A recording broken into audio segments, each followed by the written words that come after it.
a darle la más cordial bienvenida en este 2023, inicios del 2023, a nuestro querido amigo, el doctor Ramiro Aguilar. Él siempre tan expresivo, crudo en sus expresiones y bueno, que de una u otra forma nos alegra y nos hace pensar más allá. Por supuesto, dicen por ahí, nos hace ver lo que no queremos ver.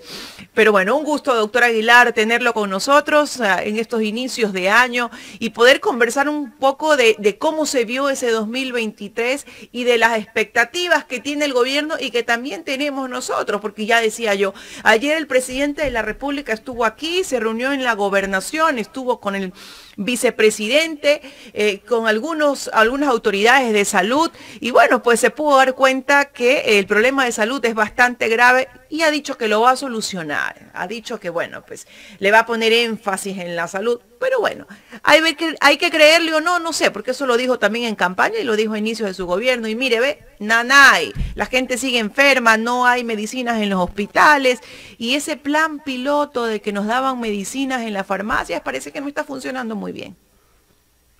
Muy buenos días, un abrazo y un saludo muy cordial a todos nuestros seguidores en redes. Creo que estamos a tiempo todavía para desearles a todos un buen año, que sea un año en el que las cosas nos salgan bien, que pensemos positivamente, que la vida nos sonría. Creo que el Ecuador ha recibido mucho palo en estos últimos 6, 7 años, entonces es hora ya de que la vida nos vaya tratando bien en términos de país, ¿no? Y en términos personales, desde luego que a cada uno de ustedes pues las cosas les salgan magníficamente bien. Y ese salir las cosas bien, a veces es al margen de lo que pueda y quiera hacer el gobierno. El tema de Lasso, básicamente al inicio del año 2023, más de la mitad de su segundo año de gobierno, o sea, este 2023 Lasso va a cumplir en mayo 2 años en el gobierno y empezará su tercero. Y el gran problema del gobierno es que no asigna recursos para los servicios públicos y para la inversión pública. O sea, el gobierno de Lasso es un gobierno discursivo, un gobierno que pretende llenar el estómago y los bolsillos de los ciudadanos con palabras, pero que al final del día, cuando se trata de colocar los recursos, sencillamente no los coloca. Y no es porque no los tenga, sino porque ha privilegiado en estos 2 años de gobierno el servicio de la deuda, el mantener las reservas internacionales fuera y con recursos. Entonces, diga lo que diga Lasso, a la final también hay que preguntarle al ministro de Economía, a Arosemena, el ministro, que en un momento dado, cuando a finales del año anterior, recordarán ustedes, las mesas de diálogo con la CONAIE plantearon la condonación de las deudas de menos de $10,000, el ministro les dijo, no señores. Entonces, como Lasso es un tipo que a la final, y lo vengo diciendo reiteradamente, creo yo que gobierna dentro de las 4 paredes de Carondelet, es el amo de casa de Carondelet, pero dudo mucho que su palabra sirva para algo en el resto de la gestión del gobierno. Entonces, al final del día, les repito, son 2 temas claves, que son el tema de recursos, es decir, que las palabras de Lasso se transformen en dinero para la prestación de los servicios públicos, y que el resto de sus funcionarios le paren bola.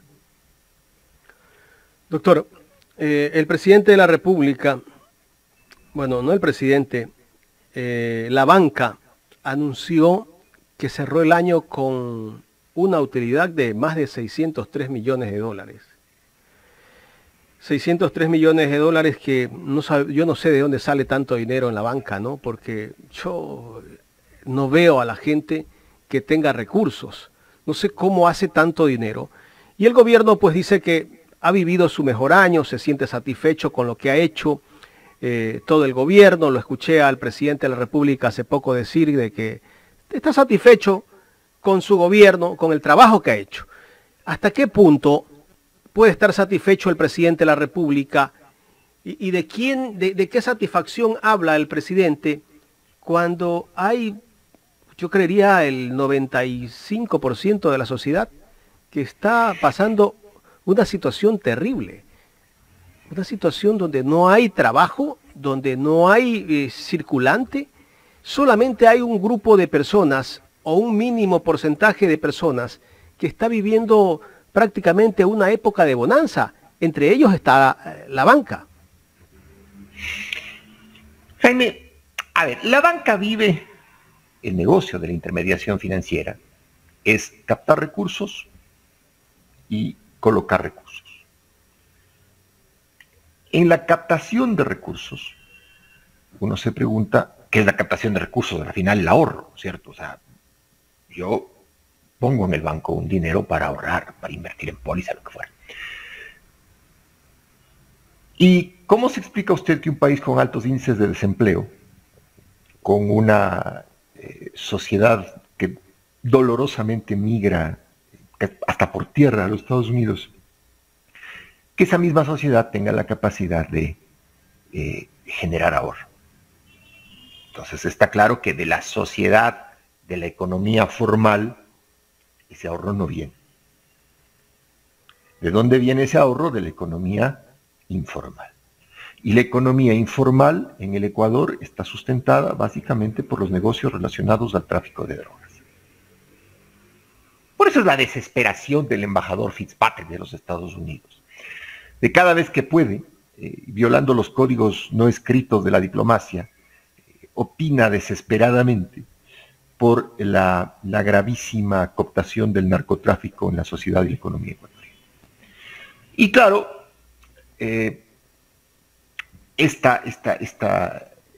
digamos que esta burbuja de bienestar financiero también se debe a que los deudores de la banca y los deudores de las tarjetas de crédito no tuvieron nunca perdón.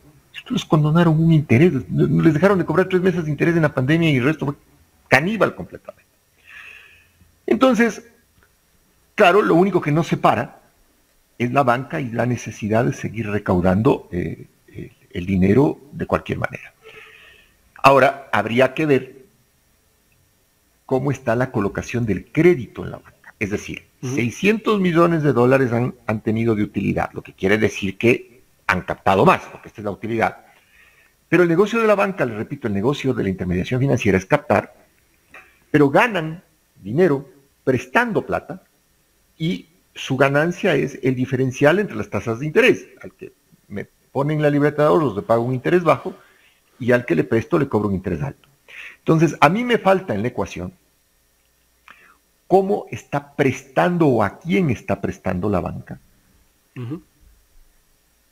Porque préstamos de consumo los hemos visto en estas festividades, las tarjetas de crédito aumentaron los cupos y la gente se volcó a los centros comerciales a comprar casi al frío, ¿sí? Con frenesí de compra, producto de esta apertura de las líneas de crédito. Pero esas líneas de crédito primero tienen que pagarse y segundo, son créditos de consumo, son créditos bajos, es decir, no es que va usted a tener 603 millones de dólares de utilidad. Pero en intereses altos, ¿no?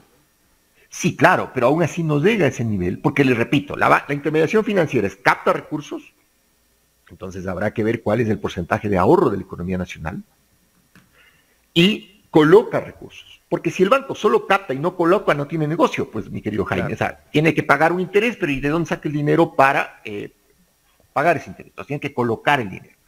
Y la colocación de los grandes créditos, finalmente es colocación para negocios, para que se incremente la producción, etc. Y la producción del país está caída. Entonces, estas lecturas equívocas de tener una banca que está boyante porque es absolutamente especulativa y una economía que está contraída, son lo que son los elementos que me hacen pensar a mí, repito, pensar a mí, que también la banca y las actividades financieras han sido de alguna manera cooptadas por las actividades narcodelictivas. No le hacen mucho asco, supongo yo, los bancos a de dónde viene el dinero que ellos captan. Y también esa es parte de la preocupación, pienso yo, del gobierno americano, porque al gobierno americano le incomodan 3 cosas. Que entre demasiada droga a su país, no digo que entre droga, que entre demasiada droga. Que entren recursos sin pagar impuestos a los Estados Unidos y desde luego que entren personas.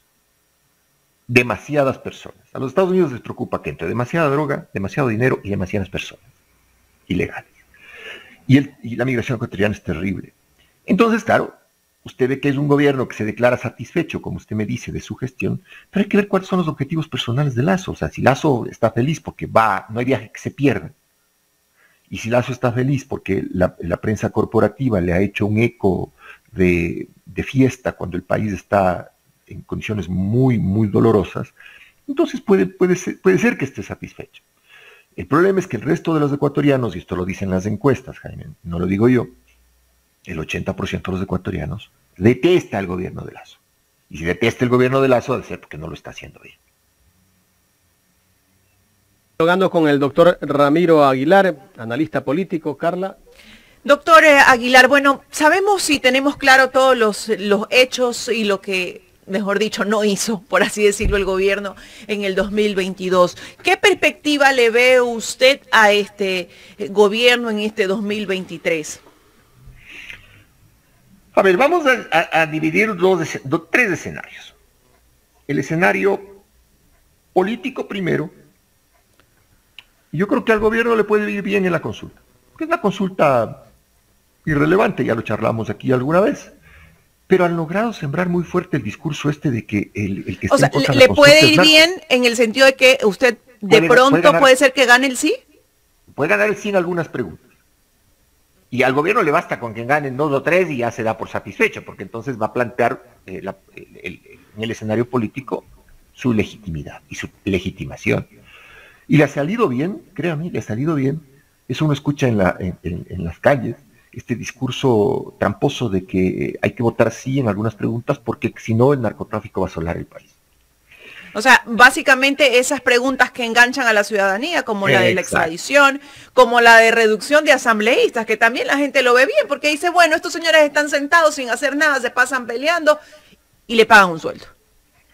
Extradición, reducción de asambleístas, independencia, la cuestión del agua, la cuestión del Consejo de Participación Ciudadana, que es una vergüenza. Entonces, cuidado, y el gobierno gana en varias preguntas de sí. Pero también esto hay que linkarle con el tema económico. Si el gobierno no logra crear cierta estabilidad económica y cierta estabilidad social hasta febrero, también este discurso de que hay que darle aire en la consulta puede caerse. Pero anoten lo que les digo. De aquí a febrero habrá una violencia relacionada con el narcotráfico brutal. Porque probablemente al gobierno políticamente le convenga aflojar ciertos controles, los que quizá todavía tenga, para que se convulsione el tema del narco y se vaya asentando. Así de perversos políticamente son, así de siniestros políticamente son en el gobierno, para que políticamente se vaya asentando la idea de que sí, efectivamente, el país está descontrolado en términos de narcotráfico y hay que votar sí en la consulta. Ya iremos viendo. O sea, puede ser una estrategia de... Exacto. Simplemente hacerse los votos, mirar para otro lado y que todo el mundo se mate. El gobierno es totalmente carente de escrúpulos. Ojalá me equivoque. Pero anoten, por si acaso tenga razón. En lo económico, la CONAIE volverá sobre su presión de que se condone. Doctor, antes de irnos al tema económico, recordémosle a la ciudadanía que el presidente presentó un proyecto de ley justamente enmarcado en el tema de seguridad. ¿Usted cree que esto pase dentro de la Asamblea? No, yo creo que los proyectos de ley en la Asamblea se van a parar hasta febrero porque el tema, ahí va el tema político, vamos a elecciones seccionales. Entonces, el trabajo de los asambleístas linkado con los grupos políticos en territorio, provinciales y urbanos a los que pertenecen, se volcará a las calles para la campaña. Entonces tendremos en el Ecuador la discusión política en enero y la primera semana de febrero será consulta y elecciones seccionales. El resto del país desaparecerá. En ese juego de manos que suele hacer el gobierno, y no solo todo gobierno, de convocar a elecciones, a preguntar cualquier cosa, cada vez que está enredado políticamente, porque a los ecuatorianos nos gusta discutir las elecciones, de ir a votar cuando los problemas de la democracia son otros y son más de fondo. Pero en este caso coinciden las elecciones con las seccionales y las ciudades también están preocupadas en cambiar sus alcaldes. Es decir, Quito, por ejemplo, necesita un alcalde que componga la ciudad. Hemos llegado al extremo totalmente absurdo de tener el metro listo, las paradas de metro cerradas y no hay un metro que en circulación hasta marzo. Así de locos estamos, así de loca está la ciudad. Y creo que otras ciudades están igual. Entonces, como la discusión será consulta y las candidaturas seccionales, del gobierno tendrá aire en la política, y más bien le querrá poner mucha candela a sus opinólogos para que hagan fuerte la idea esta de que el narcotráfico se opone a la consulta, a los medios corporativos para que hagan fuerte esa misma idea, y quizá enancar en esa idea a algunos candidatos afines al gobierno que quieran ganar las elecciones de sus respectivas ciudades y provincias. Pero enero y febrero, Carla, será básicamente un periodo de mucha discusión electoral, lo cual pospone el tema económico a marzo. Y entre tanto la CONAIE seguirá presionando por la condonación de las deudas de $10,000, que es un de menos de $10,000 que quedó ahí pendiente, y la economía nacional seguirá expectante y lenta hasta marzo. El problema es que con la economía nacional lenta seguimos con los problemas de fondo: desempleo, migración. No habrá recursos para los servicios públicos, los recursos para los servicios públicos se estarán colocando recién en enero. El gobierno tiene serios problemas en la contratación pública, su CERCOP no funciona, entonces las trabas que tuvieron para la ejecución del presupuesto del año anterior seguirán este año, de tal forma que yo veo un gobierno más bien, al menos hasta marzo, enfrascado en estos juegos fatuos, en estos juegos pirotécnicos de la consulta popular, y veo a una ciudadanía enfrascada en una realidad que es la necesidad de mejorar su nivel de alcaldes y prefectos, porque hay que también preocuparse del día a día, y el día a día lo dan alcaldías y prefecturas. ¿Le interesa al gobierno que determinado partido político alcance una mayoría en sus alcaldes o prefectos? Me refiero por la relación política que de una u otra forma hay entre los alcaldes. Y recordemos que, bueno, después se vendrán elecciones electorales y de todas maneras son cadenas que luego tienen que irse uniendo, ¿no? Sin duda. A ver, al gobierno le interesa más que partidos o movimientos políticos que ganen las elecciones, le interesa tener afinidad con los alcaldes y prefectos. Y a los alcaldes y prefectos que ganen, los que están rehuyendo esta confrontación de los grandes problemas nacionales que inciden en los problemas de sus ciudades y provincias, les interesará tener buenas relaciones con el gobierno a partir de mayo, porque del gobierno vienen los recursos. Si no hay recursos, no hay obra. Entonces, creo yo que el gobierno busca afinidad, por ejemplo, con Jorge Yunda en Quito. Me parece que se sentiría cómodo con una victoria de Cynthia Viteri en Guayaquil. Buscará afinidades con candidatos a alcaldes y prefectos en el resto del país, pero con esta intención, si usted quiere, extorsiva, es decir, yo te puedo apoyar en la campaña, pero no me presiones mucho después si ganas la elección, porque no hay que olvidar que la vocación principal del gobierno de Lasso es la restricción en el flujo de los recursos públicos a todo lado, y particularmente, desde luego, en este tema, los gobiernos seccionales. Bueno, sin duda alguna el gobierno ha dicho que seguimos en austeridad y que, bueno, no hay recursos. ¿Qué pasa si una fuerza de oposición como el correísmo obtiene un porcentaje considerable en las alcaldías y o prefecturas? Que reclamará recursos para hacer obras. O sea, no es que enfrentará al gobierno en oposición al gobierno.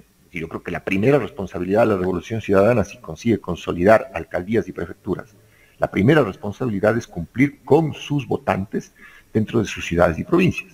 Y para ello hará lo que cualquier gobierno autónomo descentralizado debe hacer, es exigir recursos, gestionar bien los propios, pero también exigir los recursos del gobierno central. Y en ese escenario, creo yo que el gobierno querrá evitar a toda costa que la Revolución Ciudadana coloque alcaldes y prefectos al menos en las provincias y ciudades con mayor densidad de población, porque obviamente prefiere alcaldes y prefectos que no reclamen recursos, porque esa es la línea por la que está transitando desde hace 2 años el gobierno. Doctor, ¿Cuál podría ser el movimiento o partido político perdedor en estas elecciones seccionales que se vienen en febrero? Es una pregunta compleja, Jaime, y le voy a responder con la más absoluta objetividad. Más allá de que usted sabe perfectamente y la ciudadanía sabe perfectamente que mis afinidades con la Revolución Ciudadana. Pero yo creo que la Revolución Ciudadana puede tener una elección soñada, es decir, podríamos ganar la alcaldía de Quito, la prefectura de Pichincha, la prefectura del Guayas. Veo que el candidato alcalde del Guayas también se está posicionando bastante bien. Y podríamos ganar Manabí, podría ser una elección soñada, pero si perdemos, podría ser también un desastre, ¿no? Entonces, estamos a puertas, como progresismo, de tener una recomposición de nuestras estructuras orgánicas y de nuestras influencias territoriales, o de perderlas completamente y dejarle a la derecha un espacio vacío que después, en el 2025, puede ser capitalizado, no por Lazo, pero sí por procesos más bien fascistoides. Ese es el peligro, que el fascismo se vaya anclando en la sociedad ecuatoriana, una extrema derecha pseudoapolítica, pseudoempresarial, un poco sobre subida en los mismos mitos de Lazo, ¿no? Que como banquero iba a ser un buen presidente, que como empresario iba a ser un tipo que no iba a robar, que su gobierno iba a ser honrado, etcétera, etcétera. Y ese es el peligro. Entonces, yo quisiera, de todo corazón, y con los 5 sentidos, que la Revolución Ciudadana gane. Pero esto es democracia, y en democracia se puede perder. Y si se pierde, estamos jodidos, mi querido. Claro, aunque yo creería que van con cancha inclinada y con árbitro, ¿no? Árbitro a favor de los que están en el poder. En el caso de Guayaquil mismo, si nos ponemos a analizar los carteles que han puesto o habían puesto en el puente de la Unidad Nacional y el puente Guayaquil-San Borondón, pues de una sola candidatura, y acá en Guayaquil o en Guayas, el que maneja la Junta Electoral es de ese partido político. O sea, hay una cuestión bastante riesgosa por ese lado. Sí, pero eso se soluciona con control electoral. O sea, a los socialcristianos, los socialcristianos han tenido buena votación en Guayaquil, siempre. No sé cómo reaccionen ahora a esta segunda alcaldía de doña Cintia Viteri. Pero en lo que son fuertes los socialcristianos en Guayaquil, en el Guayas, es en el control electoral. Entonces hay que poner también un aparato nuestro de control electoral que cuide los votos de las personas. Y en las juntas con las famosas actas de inconsistencia. Entonces hay que estar muy mosca, muy ojo, muy atento al momento en el que se cierra el escrutinio y se realizan las actas, porque los socialcristianos son campeones mundiales para sacar votos de las actas con inconsistencia. De hecho, eso hizo que Lazo entrara a la segunda vuelta. Recordará usted que lo que le pone a Lazo en la segunda vuelta son las famosas actas con inconsistencia en el Guayas. Pero ¿cómo se previene eso? Con control electoral en el momento en el que se hace el conteo de los votos y en el momento en el que se elaboran las actas y se toman fotos las actas. Perdón. Ahora, eso cuesta. Hay que tener personas ahí que hagan control electoral, pero esas personas les dan el día completo, tienen que estar atentas ahí, hay que darles comida, se deshidratan. Entonces, ojalá tengamos los recursos para hacer control electoral. Pero yo no le tengo miedo al fraude en el Guayas, si hay un control electoral espejo al que hacen los socialcristianos. Si no hay control electoral espejo al que hacen los socialcristianos y la elección es cerrada, porque en una elección con un margen grande no pasa nada, ya ganaron, pero en una elección cerrada con un margen pequeño, esas actas con inconsistencia terminan marcando el resultado. Y en Quito, yo creo que la gente irá a votar, igual hay que tener control electoral. Yo no confío en el CNE actual, mucho menos en el Tribunal Contencioso Electoral, pero sí confío en las montañas de votos. O sea, yo creo que si alguien quiere ser progresista, tiene que ir a votar por el progresismo y buscar que su entorno vote por el progresismo, porque estos cierres oscuros de las elecciones se producen básicamente cuando los márgenes son muy pequeños. Pero Yunda también dice ser progresista. Pachacuti dice ser progresista. Bueno, a ver, Jorge Yunda dice de todo, menos lo que tiene que decir, es decir, cómo va a componer la ciudad. Pachacuti dice de todo, pero en el momento en el que tiene que votar en la asamblea, vota con el gobierno de Lazo. El progresismo es algo que no hay que buscar en las palabras, sino hay que buscar en los hechos, en cómo se comporta la gente, en cómo ha actuado cuando ha tenido la gestión pública. Entonces, claro, yo puedo decir también lo que quiera, pero el votante, si es que yo fuera candidato, o cualquiera que sea candidato, tiene que demostrar con hechos previos cómo se ha comportado en el ejercicio de la gestión pública. Y lamentablemente, en el que topa usted el tema de Yunda en Quito cometió 2 errores. El más grave de ellos es ponerle a guarderas. Ojalá en la lista actual de concejales de Yunda no hayan 10 guarderas.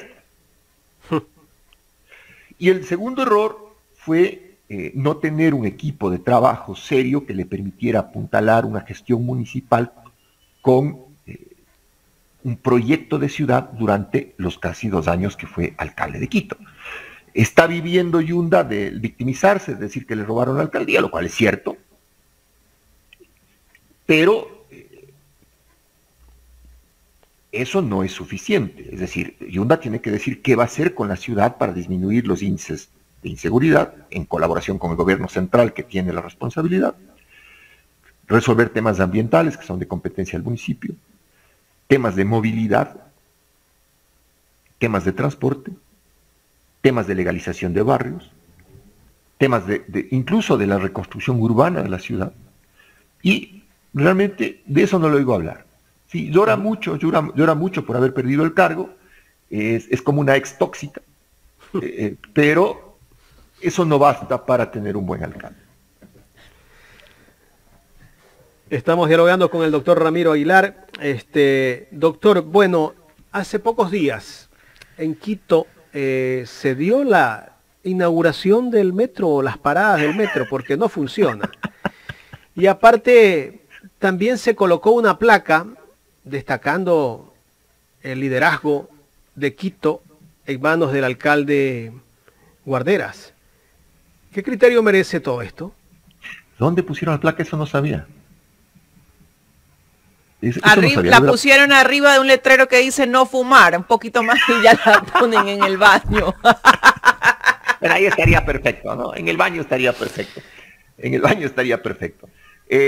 Sí, efectivamente inauguraron los túneles, o sea, el trayecto del metro. ¿Qué se inauguró? Porque el metro no está funcionando todavía. No. El metro está totalmente listo, pero no lo ponen a funcionar porque hay una discusión en torno a la administración del metro, al pasaje y a quién va a administrar. Pero ya con eso tienen algún tiempo, o recién. Es que ahí está la pechuga del pavo, pues, mi querido Jaime. O sea, ¿usted qué cree? ¿Que el negocio está en este país al revés, donde la gente busca lucrar de la cosa pública? ¿Usted cree que el negocio está en el pasaje del metro? No, pues está en todo lo que giran alrededor de las paradas, de los servicios, etc. Y de cómo amarran la administración del metro a una entidad, supongo yo, pseudo privada para privarle al municipio del control de las tarifas. Creo que por ahí va la cosa, puesto a equivocar. Pero no solo eso, Jaime. Estas almitas benditas que son ahora funcionarios municipales, bendicen, van a bendecir los vagones del metro. O sea, le dan a Taitacura que ponga como... ahí está el letrero. Es una locura, ¿no? Es una locura. Ahí está el letrero, vea, dice, por reconocimiento al liderazgo y la gestión técnica para la operación de la primera línea del metro de Quito, doctor Santiago Guarderas Izquierdo, alcalde del Distrito Metropolitano de Quito. Bueno, ¿y eso está bajo techo o a la intemperie? A la intemperie, parece que está en una pared. Ojalá las palomas den buena cuenta del texto. Si es que está a la intemperie, si está adentro, ojalá el smog dé buena cuenta de eso también, porque es mentira. Entonces, yo creo que por ahí va la cosa, ¿no? El tema del metro debe tener ya una operación real, pero tampoco veo, por ejemplo, que el candidato Yunda o que los demás candidatos a alcalde de Quito, salvo Pavel Muñoz, que ha tenido un pronunciamiento firme sobre eso, se pronuncien. O sea, van a bendecir los vagones, qué bien, que vaya a Taitacura y a regalar agua bendita. pero doctor, Pavel Muñoz y Jorge Yunda son aparentemente, según las encuestas, hasta antes de que terminara el año, digamos que los que van punteros o los favoritos, por así decirlo. Sí, claro, porque la ciudad, yo creo que la ciudad de Quito está pensando seriamente en que no puede jugarse otros 4 años de ¿Y qué pasa? ¿Y qué pasaría si Jorge Yunda regresa como alcalde de Quito? Y le digo qué pasaría, bueno, porque aunque su gestión fue corta, de todas maneras ya ostentó ese cargo y se habló mucho de las élites, ¿no? Que había gente que decía, si Jorge Yunda gana, yo me voy a vivir a Machala, a Manta, ¿no? ¿Qué pasaría? ¿No sería un bofetón de vuelta?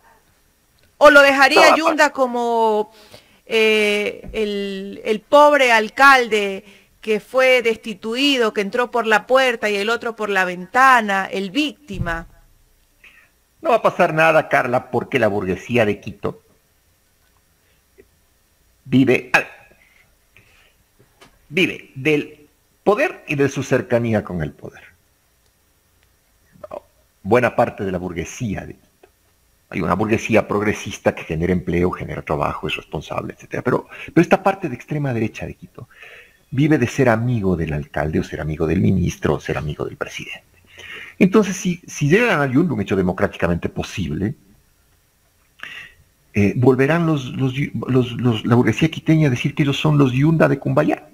O sea, le dirán, vea, don Jorge, somos medios primos, porque usted es Yunda de alguna parte, y yo soy Yunda de Cumbayá. Entonces, como somos medios primos, deme una cita para conversar sobre estas cosas. Eso le doy firmado, porque además es parte de la historia del país y parte de la historia de Quito. Eso es como decir, si no puedes con el enemigo, únete a él, más o menos así, ¿no? Pero por supuesto, y ojo, espero que Yunda, si es que se da el caso de que gane, haya aprendido la lección y entienda que él no puede prescindir de su nicho de votación, es decir, él tiene que ser fiel a sus votantes y no ir a buscar la complacencia de los Yunda de Cumbayá. Y entienda y aprenda que tiene que tener equipos de trabajo serios y no los panas que hacen chistes en Radio Canela. Ojalá aprenda. O sea, en principio preferiría que un candidato más capacitado sea a cargo de la ciudad, porque la ciudad tiene enormes problemas. Y preferiría desde luego que gane Pavel Muñoz. Pero soy un demócrata y entiendo que en democracia cualquier cosa puede ocurrir. Y entonces, si la ciudad termina yéndose con ese ex tóxico que tuvo de alcalde, es decir, el señor Yunda, espero que Yunda haya aprendido algo y no se decante por algo que ya le pasó a Perón cuando regresó a la Argentina en los años 70 del siglo pasado, y es pactar con quien no debía pactar. Guardando las enormes distancias entre Perón y Yunda. ¿Perdón? ¿Paola Pavón tiene posibilidades? Sin duda, Paola tiene muchísimas posibilidades de ser reelecta en la prefectura, muchísimas posibilidades, así como Pavel tiene muchísimas posibilidades de ser electo alcalde de Quito. Muchísimas posibilidades, pero es democracia, ¿no? Es decir, la democracia es como cualquier otra actividad humana donde juega incluso el azar. No hay que cometer errores en campaña, hay que mantener un discurso muy claro, hay que explicarle a la ciudadanía lo que se quiere hacer, no pensar que este histrionismo, que es simpático, uno se ríe de TikTok, es suficiente, el votante quiere algo más, y los dos tienen muchas posibilidades. Doctor, en la recta final de esta entrevista me gustaría conversar sobre el tema del regreso de Lula a la presidencia de Brasil. El progresismo nuevamente toma el país, uno de los países más grandes de Sudamérica, como es Brasil. ¿Cómo analizar esa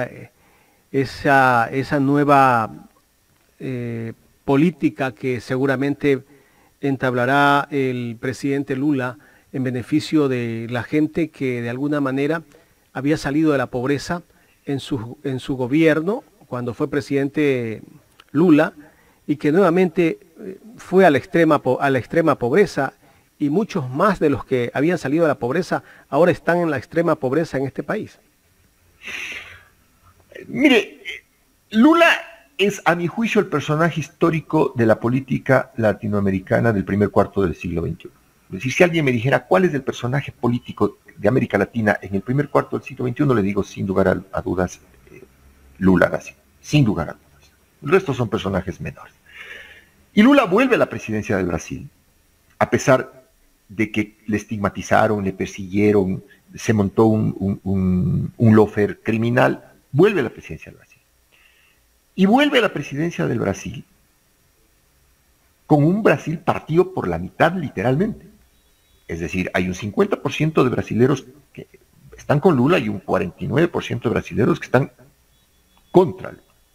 De hecho, en los últimos días previos a su investidura presidencial, hubo un intento de atentado, tuvieron que llevarle un carro blindado a la posesión. Hay una derecha fascista fanática en el Brasil que se está expandiendo en América Latina, asociada sobre todo, a estos grupos extremistas religiosos que son peligrosos. Pero enfrenta a Lula el reto de recomponer al Brasil, de unir al Brasil, porque un país no puede progresar cuando la mitad se odia con la otra mitad. Ningún país del mundo va a progresar si la mitad del país se odia con la otra mitad. Y Lula es un tipo inteligente y lo sabe. Entonces vamos a ver un gobierno de Lula más inclusivo, desde luego muy progresista, pero también políticamente más sabio, porque no puede tener un escenario de gobernabilidad donde la mitad del país se odie con la otra mitad. Entonces el gran compromiso de Lula, y lo ha dicho, es luchar contra el hambre en el Brasil, contra la desigualdad, contra la pobreza, pero también contra el odio. También contra el odio, y espero que lo haga bien. En Brasil está el espejo de lo que puede ocurrir en el siguiente cuarto de siglo en América Latina, Jaime Carla. ¿Será fácil gobernar Brasil teniendo una mayoría en contra en el Congreso? Será difícil, sin duda será difícil, pero yo creo que el problema de Lula no es la mayoría en contra en el Congreso, es ese 49% de gente que logró consolidar un odio muy fuerte al progresismo. Sobre eso tiene que trabajar.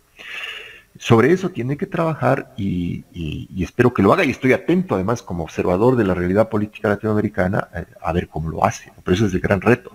Le repito, Jaime Carla, ningún país del mundo, ningún planeta, ninguna sociedad organizada, nadie puede sobrevivir si la mitad se odia con la otra mitad.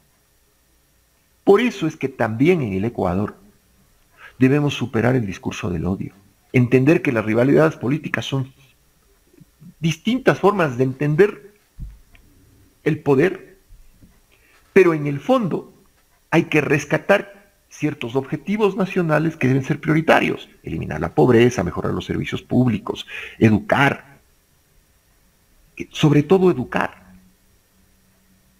Pero si es que la mitad nos odiamos con la otra mitad, entonces esto es imposible, inviable. Doctor, y me gustaría que me dé un breve análisis sobre el gobierno de Gustavo Petro. Tiene pocos meses en el poder, pero desde nuestro punto de vista, desde mi punto de vista, veo que está haciendo un buen trabajo Petro. No sé si estoy equivocado. ¿Cómo lo analiza usted, doctor? Petro lo está haciendo bien porque también entendió el tema. Es decir, él entendió el tema de la necesidad de hacer cambios profundos en Colombia, pero que esos cambios profundos tengan un timing, una velocidad y un debate nacional donde se busquen, en la medida de lo posible, acuerdos. Donde no hay acuerdos, donde ya hay ciertos enjambres de poder que impiden el cambio, pues entonces actuará la autoridad de la ley y la fuerza del gobierno.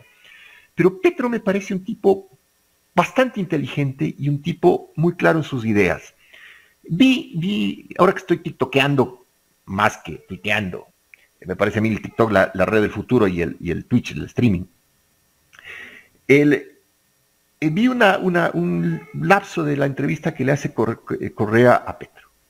Y se ponen a discutir ambos tipos de inteligentes, de por qué durante el último cuarto del siglo pasado el sudeste asiático tiene un crecimiento económico brutal y entra al desarrollo y se vuelve una región desarrollada, después de haber pasado guerras, colonización, pobreza, desigualdad, etcétera, y cómo es que América Latina, con circunstancias históricas menos rigurosas, no pudo entrar al desarrollo.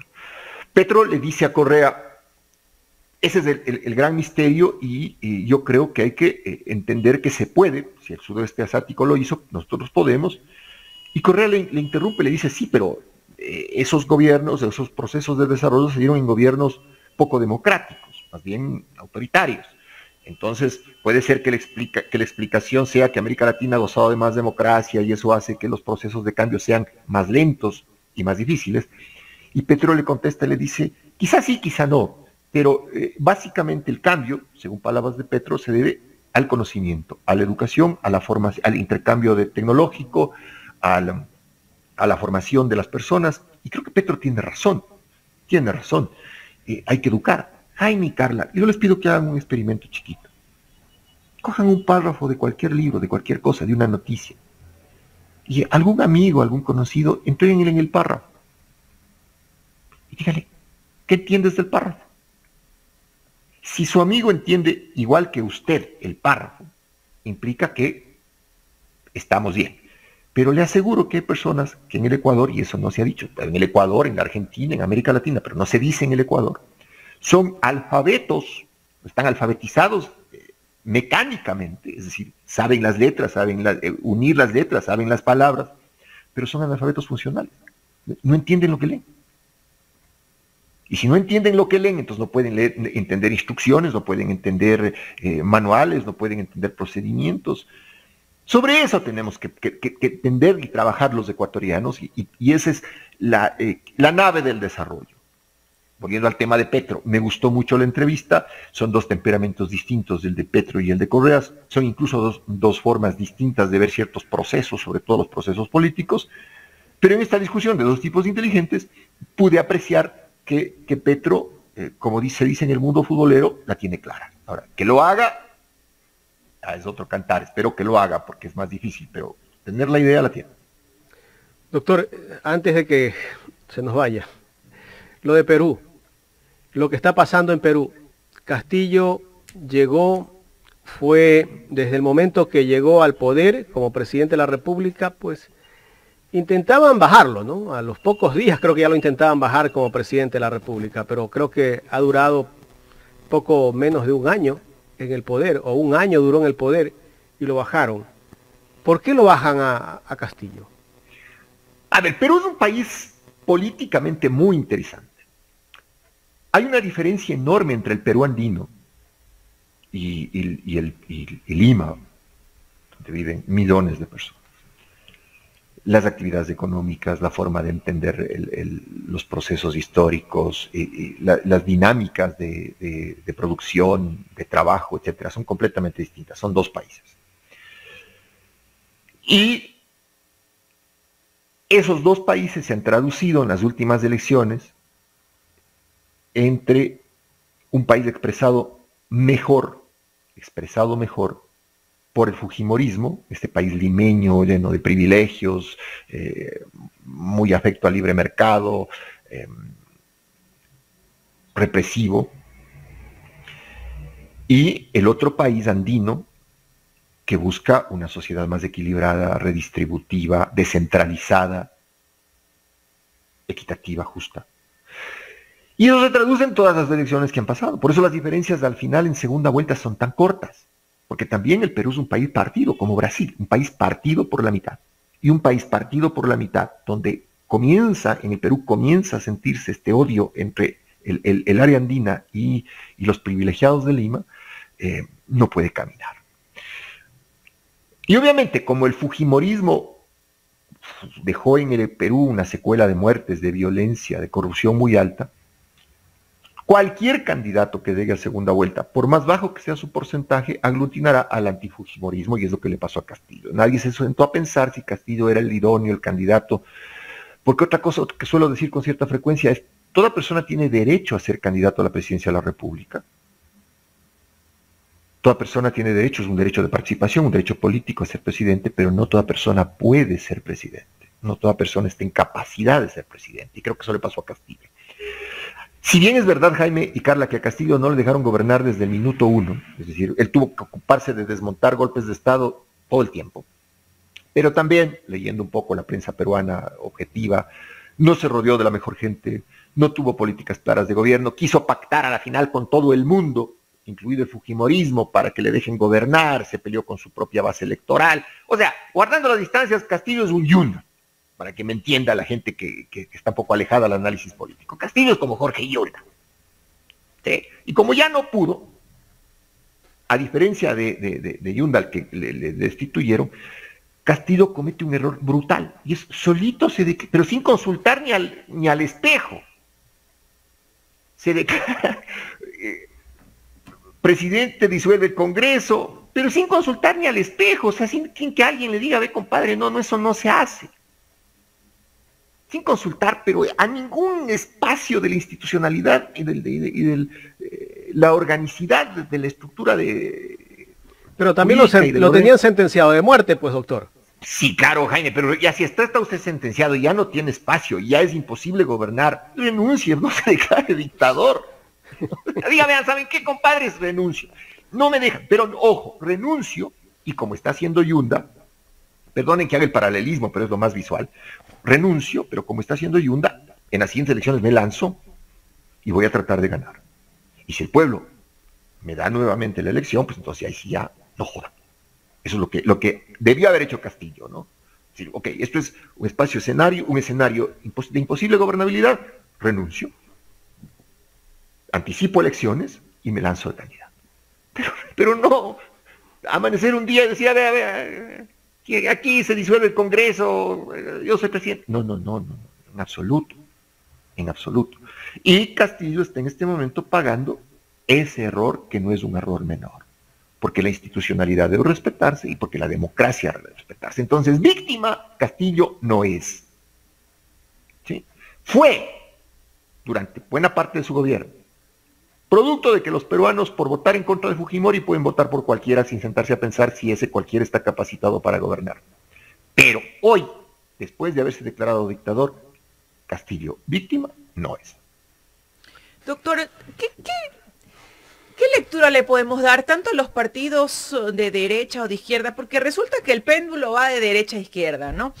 Los partidos de izquierda llegan con una aceptación considerable, pese a la oposición, pese al ideal progresista, y de pronto llegan y otra vez nadie los quiere, todo el mundo los quiere votar o no aceptan sus políticas. Ejemplo, Chile con Boric, ¿no? No ganó la reforma que quería hacer. ¿Qué pasa? ¿Por qué se da eso? Lo mismo pasa con la derecha. Llegan, van a ser los salvadores porque resulta que el progresismo no sirve, ¿no? Que el ordoliberalismo para ellos, como algunos lo dicen, no sirve. Pero pasa exactamente lo mismo. Entonces, ¿qué es lo que no tiene clara la derecha o la izquierda para poder mantener un gobierno? Que hay que entender que las grandes decisiones nacionales se deben tomar en conjunto, salvo, le repito, que cuando hay estos enjambres de poder que están agarrados al privilegio, que hay que desarmar con la autoridad del Estado. Pero también izquierda y derecha suelen ser víctimas de lo que hacen en las campañas electorales. Es decir, en las campañas electorales son como épocas de Navidad. Y los candidatos suelen ofrecer de todo, sin sentarse a pensar que la gente se ilusiona y después no hay nada más doloroso que romper esa ilusión. Entonces el candidato le dice, a ver, yo gano, y como decía este ñato de Guillermo Lazo, ¿no? En 100 minutos compongo el país. En 100 días compongo el país. Le lleva 2 años. La izquierda puede cometer el mismo error, decir, no, aquí a partir de ahora se terminó la desigualdad, pero la desigualdad es profunda, enraizada, con matices mucho más complejos. Por eso Petro lo ha tomado con calma, y el mensaje de Petro fue un mensaje, sobre todo en segunda vuelta, un mensaje mucho más calmado. El de Lula igual, porque creo que el progresismo va aprendiendo. La derecha no aprende. Revisen ustedes los discursos de un mastín de la política, de un furioso de la política, que es este argentino Javier Milei, que es libertario. Es un ñato que desde cuando le ponen la cámara se frunce, grita, se pone furioso, se le arremolina el pelo y suelta cualquier barbaridad. Es un tipo furioso, libertario. Ahora, nadie puede ser gobernado por un furioso. Un poco para responder más visualmente su pregunta, Carla, lo que pasa es que en campaña electoral se crean ilusiones, derecha o izquierda, y cuando las ilusiones se rompen, los enamoramientos se terminan, las lunas de miel se acaban y empieza la dura realidad de una convivencia entre un Estado que tiene que ejercer autoridad y no cumple sus promesas, y una ciudadanía que vuelve a su realidad, a la pobreza, al desempleo, a la tristeza. Doctor, queremos agradecerle por haber aceptado conversar con nosotros y hemos pasado ya casi de 45 minutos esta entrevista, que me parece muy interesante. Muchísimas gracias, doctor Aguilar. Les agradezco a ustedes, les mando un abrazo muy fuerte y el cariño a todos, el cariño de siempre. Gracias al doctor Ramiro Aguilar, analista político. Hemos hablado de varios temas de coyuntura política.